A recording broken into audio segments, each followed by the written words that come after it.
आणि आता यापुढे आपल्या सोबत असणार आहेत शिवसेनेचे ज्येष्ठ नेते रामदास कदम. रामदास कदम भाई, तुम्ही खूप स्वागत तुमचं न्यूज 18 लोकमतमध्ये. खरं तर आपण बोलणार आहोत महाराष्ट्रामध्ये सध्या जो काही महत्त्वाचा मुद्दा आहे तो म्हणजे उद्या ठाकरे बंधू एकत्रित येणार आहेत, त्यांचा मेळावा मोठ्या प्रमाणात जो मुंबईतल्या वरळी इथे पार पडणार आहे त्या संदर्भात आपण बोलणार आहोत. तुम्ही खरं तर मातोश्रीवरती अगदी पूर्वीपासून तुम्ही शिवसेनेचे ज्येष्ठ नेते आहात, त्यामुळे मातोश्रीवरती या दोन्ही भावांना तुम्ही म्हणजे अगदी सुरुवातीच्या काळापासून पाहिलेलं आहात. त्यानंतर ते विभक्त झालेले, आपापल्या पक्षामध्ये असलेले आणि आता घरगुती कार्यक्रम वेगळे, मात्र राजकीय प्लॅटफॉर्मवरती हे दोघे नेते भाऊ एकत्र येत आहेत. त्या संदर्भात तुम्हाला काय वाटतंय? माझी पहिली प्रतिक्रिया मी अशी देईन की अजून देखील मी राज ठाकरेंना सांगेन, उद्धव ठाकरे पासून तुम्ही सावध असा. बरं. मागील 55 वर्ष आम्ही मातोश्रीचा अभ्यास आमच्याकडे आहे, मातोश्रीच्या जवळ आम्ही पाहिलंय. मी उद्धव ठाकरेंना देखील पाहिलंय, राज ठाकरेंना देखील पाहिलंय. आणि उद्याचा मेळावा ही महाराष्ट्राच्या डोळ्यामध्ये धुळफेक आहे असं मी म्हणेन. त्याचं कारण असं आहे की हा पहिलीपासूनचा हिंदीचा मुद्दा हा उद्धव ठाकरेंनी स्वीकारला होता मुख्यमंत्री असताना. मुख्यमंत्री असताना पहिलीपासून हिंदीच्या मुद्द्याला उद्धव ठाकरेंनी मान्यता दिली होती.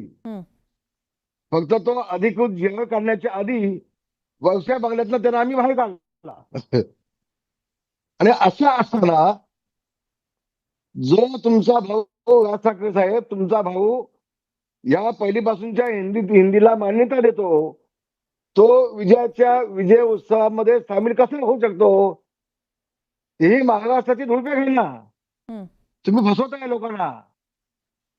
आणि उद्धव ठाकरेचा आणि मराठी माणसाचा, उद्धव ठाकरेंचा आणि मराठी भाषेचा कवडीचा काही संबंध नाही. आज मुंबईमध्ये मराठी माणसाला जो हद्दपार केलाय मुंबईतून, मग कल्याण, अंबरनाथ, भिवंडी, ठाणे, नालासोपारा, वसई, 50% मुंबईमध्ये असलेला मराठी माणूस आज 12% आलाय. हे पाप उद्धव ठाकरेंचे आहेत ना. गेले 25 ते 30 वर्ष मुंबई महानगरपालिकेला सापासारखा विळखा घालून बसलेला तुमचा भाऊ उद्धव ठाकरे यांनी गिरगाव, लालबाग, दादर हे सगळे मराठी माणसाचे बालेकिल्ले हे सगळे संपवले, बाहेर घालवले ना. अहो, तुमची गोरेगाव मैदान, सांताक्रूज, विलय पार्लेची एसआयची योजना ह्या कोणाची आहेत? याच्यामध्ये आहे कोण? आणि गेले 10 वर्ष 10,000 लोक बाहेर आहेत. हे पाप कोणाचे आहेत? म्हणून एवढंच मी आपल्याला सांगेन, उद्याचा मेळावा हा राजकीय दृष्ट्या आपल्या हातात काय लागतंय का, हा उद्धव ठाकरेचा शेवटचा प्रयत्न आहे. तर उद्धव ठाकरेंकडनं तर सगळं गेलंय. बरं. उद्धव ठाकरेंकडनं राजकारणातून सगळं संपलंय. मुंबई महानगरपालिका हे सोन्याचं अंड देणारी कोंबडी आहे असं उद्धव ठाकरे समजतात. तसं बघा, एखाद्या राक्षसाचा जीव हा पोपटामध्ये असतो, तसा उद्धव ठाकरेंचा जीव हा मुंबई महानगरपालिकेत आहे. गेली 25-30 वर्ष मी पाहतोय जवळना. मी पण मुंबईमधून नगरसेवकामधून शिवसेना मला 2दा तिकीट दिली आणि मी निवडून आलो महानगरपालिकेतून आमदार म्हणून. पण मला मुंबई महानगरपालिकेमध्ये जाण्यासाठी प्रवेश नव्हता, मला मंजुरी नव्हती. त्यांचे ठराविक जे लोक आहेत हे स्कॉट केलेलं आहे. त्याच्याशिवाय मुंबई महानगरपालिकेच्या कामकाजामध्ये कोणीही व्यत्यय आणायचा नाही. ही आतापर्यंत मुंबई उद्धव ठाकरेंची भूमिका आहे. बरं. मराठी माणसाच्या न्यायकासाठी झगडणारी शिवसेना या घोषवाक्याने शिवसेना प्रमुखांनी शिवसेनेला जन्म दिला. त्या मराठी माणसाला मुंबईतला खाली करण्याचं पाप उद्धव ठाकरेंनी घेतलं ना. अहो, आज मुंबईमध्ये मोठ्या मोठ्या गगनचुंबी इमारती होत आहेत आणि त्या भाग बोट का लावली जातात? मटण मच्छी खाणाऱ्या माणसाला यामध्ये फ्लॅट मिळणार नाही. ही हिंमत कशी होते उद्धव ठाकरे तुमच्याकडे महानगरपालिका असताना? आणि म्हणून मी राज ठाकरे एवढं सांगेन की आपणही उद्धव ठाकरेला जोडला पाहिलं, मीही जोडला पाहिलं. हं, जे उद्धव ठाकरे मुख्यमंत्री होण्यासाठी आपल्या वडिलांचे विचार पायदळी तुडवतात. हं, मुख्यमंत्री होण्यासाठी आपल्या वडिलांच्या विचाराला काळीमा फासतात.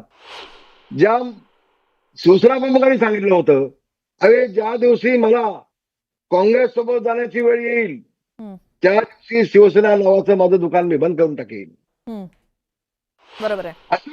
असं असताना मुख्यमंत्री बनण्यासाठी काँग्रेसचे पाय चाटणारा, सोनिया गांधीचे पाय चाटणारा उद्धव ठाकरे याचा सन्मान उद्या कसा होऊ शकतो?